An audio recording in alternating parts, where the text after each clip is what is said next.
Jamie अपने खिलाड़ी अंदाज का इस्तेमाल करते हुए उस लड़की को शॉप के स्टोर रूम में ले जाता है और वो काफी नजदीक आ जाते हैं और दोनों वहाँ पर इंटीमेट हो जाते हैं। लेकिन तभी लड़की का फोन डायलिंग मोड पर चला जाता है और कॉल लग जाता है उसी के बॉयफ्रेंड यानी कि शॉप के मालिक को। और शॉप का मालिक यानी ओनर उन दोनों के बीच की सारी बातें सुन लेता है। इस बात से आग बबूला होकर वो जेमी को अपनी शॉप से निकाल देता है। अगले सीन में हम जेमी और उसके परिवार को देखते हैं, जहाँ जेमी के परिवार में उसका एक भाई जिसका नाम जोश था और साथ ही बहन और पेरेंट्स होते हैं। जेमी की पूरी फैमिली डिनर टेबल पर बैठी थी, तभी उसकी फैमिली उसकी जॉब के बारे में उससे बात करती है। तब उसका भाई बताता है कि जेमी को जॉब से निकाल दिया गया है। जेमी का भाई उसे सलाह देता है कि तुम ड्रग्स रिप्रेजेंटेटिव बन सकते हो, इसमें काफी पैसा है जिससे तुम अपनी लाइफ आसानी से काट सकते हो। जेमी अपने भाई की बात से सहमत था, इसलिए वो ये काम करने के लिए रेडी हो जाता है और वो एक कंपनी ज्वाइन करता है जहाँ जेमी की मुलाकात उसके ट्रेनर से होती है और वो कोई आदमी नहीं बल्कि औरत होती है जो जेमी को देखकर पहली नजर में ही उसकी तरफ अट्रैक्ट हो जाती है। इसके बाद इन दोनों को एक रूम में दिखाया जाता है जहाँ पर दोनों इंटीमेट होते हैं। इसके बाद जेमी और उसके बॉस को दिखाया जाता है जो ड्रग्स के सैंपल्स को डॉक्टर को दिखाने की बात कर रहे थे, जिस डॉक्टर से दोनों मिलना चाहते थे और अपने सैंपल्स को पास करवाना चाहते थे। वो काफी फेमस डॉक्टर होता है, उसका नाम डॉक्टर स्टेन था और वो जल्दी किसी से नहीं मिलता था। लेकिन फिर भी जेमी और उसका बॉस उस डॉक्टर से मिलने उसके क्लिनिक पहुंच जाते हैं,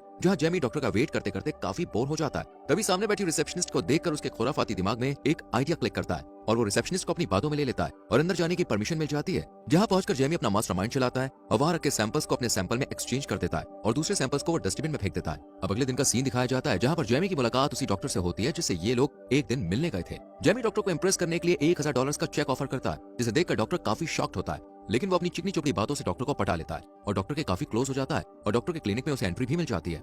अब मूवी में डॉक्टर के क्लिनिक का सीन दिखाया जाता है जहां डॉक्टर स्ट्रेंज जेमी के साथ अपने क्लिनिक में एंटर करते हैं, जहां पहले से एक मैगी नाम की लड़की डॉक्टर का वेट कर रही थी। मैगी डॉक्टर को अपने ब्रेस्ट में इन्फेक्शन की बात कहती है और डॉक्टर से चेक करवाती है, तो वहां खड़ा जेमी एक चक मैगी को ही देखता है। ये सब मैगी नोट करती है और डॉक्टर के क्लिनिक से बाहर निकलते ही जेमी से कहती है कि तुम जैसा घटिया इंसान मैंने आज तक नहीं देखा। लेकिन जेमी बातों का जादू चलाकर मैगी को अपनी बातों से पटाने की कोशिश करता है, लेकिन वो उसकी बातों में नहीं आती। लेकिन जेमी जैसे मैगी पर मानो लट्टू हो चुका था और किसी भी कीमत पर उसे पाना चाहता था, इसलिए वो एक जुगाड़ निकालता है। वो अस्पताल पहुंचकर वहां के रिसेप्शनिस्ट को इम्प्रेस करता है, वहां से मैगी का नंबर निकलवाता है। मैगी का नंबर मिलने के बाद वो उसे कॉल लगाता है और उसे कॉफी पर इनवाइट करता है। लेकिन मैगी उसकी बातों में नहीं आती और कहती है कि उसके पास फुर्सत नहीं है। लेकिन काफी जिद करने के बाद मैगी रेडी हो जाती है और जेमी को उसी रेस्टोरेंट में बुलाती है जहां वो काम करती थी। दोनों वहां मुलाकात करते हैं जहां जेमी अपनी प्यारी प्यारी बातों से मैगी को पटाने की कोशिश करता है। मैगी उसका इशारा समझ जाती है और उसे डायरेक्टली कहती है कि मुझसे फ्लर्ट करने की कोशिश मत करो और जो तुम चाहते हो हम वो कर लेते हैं, यानी कि हम लोग मेरे अपार्टमेंट में जाकर इंटीमेट हो जाते हैं। जिसे सुनकर जेमी एक पल के लिए शॉक्ड हो जाता है, साथ ही थोड़ा खुश भी, क्योंकि वो तो यही चाहता था। फिर दोनों अपार्टमेंट में जाकर एक दूसरे के साथ इंटीमेट हो जाते हैं। इसके बाद जेमी को एक अनजान शख्स से मार खाते हुए दिखाया जाता है, जिसे इससे पहले तक वो नहीं जानता था।